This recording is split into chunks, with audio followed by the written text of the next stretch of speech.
Remember when President Trump was campaigning and said he'd be the fertilization president if elected? Well, now his administration is actually thinking about ways to increase the declining birth rate, per the New York Times. Here are a couple of proposals that the White House has reportedly heard. So reserve 30% of Fulbright scholarships for applicants with children or who are married. The Fulbright program is a government-backed international academic exchange fellowship.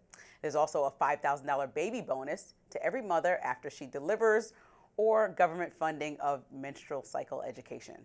Press Secretary Caroline Leavitt told The Times in a statement the president wants America to be a country where all children can safely grow up and achieve the American dream. As a mother myself, I'm proud to work for a president who is taking significant action to leave a better country for the next generation. Trump also said the $5,000 baby bonus proposal sounded like a good idea. Now, many on the right have been sounding the alarm when it comes to the birth rate for quite some time. In response to new CDC data on the declining birth rate, Elon Musk, who's doing something about the birth rate himself, he wrote on X, low birth rates will end civilization. Extreme. Meanwhile, journalist Kat Tenbarge wrote on Blue Sky, quote, when conservatives talk about fertility tracking as a way to increase the birth rate, they really don't know what they want women to know when they're able to get pregnant. They want women to stop taking birth control and get pregnant by accident. Well, I don't know if we don't want people to get pregnant by accident. I don't want that. What are your thoughts on this subject? I'll let you go first. Well, listen, kids are expensive. So $5,000 because I just had a baby is not going to really change the trajectory of the 18 years that I'm responsible for this individual. I mean, I'm sure it'll be a nice thing, though. Yeah, it'll be a nice thing. But new parents are going to refuse the check. When you talk about how much a kid costs, I think it's a small dent in the extreme financial undertaking that You're saying this from personal experience. Yes, that's what I'm saying. You have a young child. Yes, I have a 3-year-old. So I think that, there's a lack of comprehensive support. So while some of these programs are idealistic and sometimes offensive, because like one of them said, there's a National Medal of Motherhood got floated to President Trump, meaning an award for moms with more than 6 kids. I mean, that's like laughable. Like you can have kids if you want to, but also you're getting awarded. So if you don't, then you're getting discouraged. If you don't have kids at all, you can't be a Fulbright scholar, something that most of the esteemed individuals who have creative minds go on to do, and intellectuals, you can't have that opportunity. 30%. I mean, you hate programs like that. People who say that they hate DEI programs and things that have selective, if you're in these categories, you should be anti just going and making mothers and motherhood a stipulation for achieving anything. Yeah, I don't think that's a good idea. Because these are all choices, right? I think people have to understand that if you're going to ask for more childbirth, you actually have to have comprehensive support to back it up, meaning that you can't cut funding for support of, motherhood-related programs or health programs. And you have to think about the entire spectrum of people that might need this health support and how you're protecting them when they get in vulnerable situations like reliance on the federal government. So what do we do? So I think I mostly agree with your diagnosis of the problem. We'll probably disagree on how to go about fixing it. Like you, I don't want to do one-off payments or those kind of government incentives. I mean, this is surprise, surprise. I don't want government incentives to do things because I'm not in favor of the government doing things. However, it has become a problem, and part of the decline in the birth rate is how expensive things associated with starting and raising a family have become relative to other things. Like it's not that, a lot of things that have become more affordable over time, right? Consumer electronics have become more affordable. TVs have become more affordable. Our tech is a lot better. That's good. And also, actually, even though there's some people who kind of have like a nostalgia about like the 50s or something, it's generally been the case that houses have gotten bigger. The average family owns more vehicles.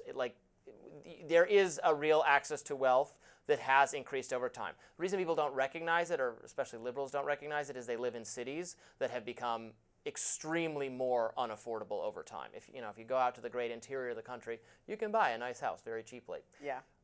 However, labor-intensive services have become more expensive. So healthcare, as you were saying, childcare is, I think, such a big one. Childcare has become way, way, way too expensive. And that really hampers how many kids or how soon you're going to have a kid, right? So many people, you probably know them too, or delay, even when they intend to have kids, they delay it farther and farther, and then you run out of time to have really big families. I think there's a lot of bad government policy that goes into the cost of those things that I would clear out. For instance, And you may not know this because you're not a DC native. And I've argued in the past with other co-hosts of mine on this point because I always bring it up. Okay. The city of DC, 40 years, has tried to credential early educators, basically nursery school teachers, require them to have education degrees. You don't need an education degree, in my view, to take care of a toddler. You just have to have a warm heart and compassion. You know, your grandmother can do it. It can be a part-time job for people at older stages of their life who just want to come back, take care of some babies. That's fine. Don't need to go get a master's in sociology to do that. That is protectionism at its worst, and it raises the cost of finding childcare for everybody. So things like that make me go insane and wrathful and homicidal that governments want to do that. Well, I think, with a young kid about to go to school, you want all the criteria. When you have a kid, your whole perspective changes. I probably would have repeated what you said, and then you're like, oh no, I want the best for them, right? Everybody thinks their kid should be protected, have like a genius. If that Some costs kids are 5 learning times more. Mandarin in school. You're like, there's a lot going on. So you have these options, and you want to give your kid the best opportunity. Or else you would just have a nanny who would just watch them and be a kind, sweet person. Putting them in school, you kind of want them to make sure that they're learning. So in that point, I would disagree with you. But I also know that during It should be a government requirement. Like, why don't I have if there wants to be a fancy school that has, Chinese education or whatever for the wealthiest people in the world, they can do that.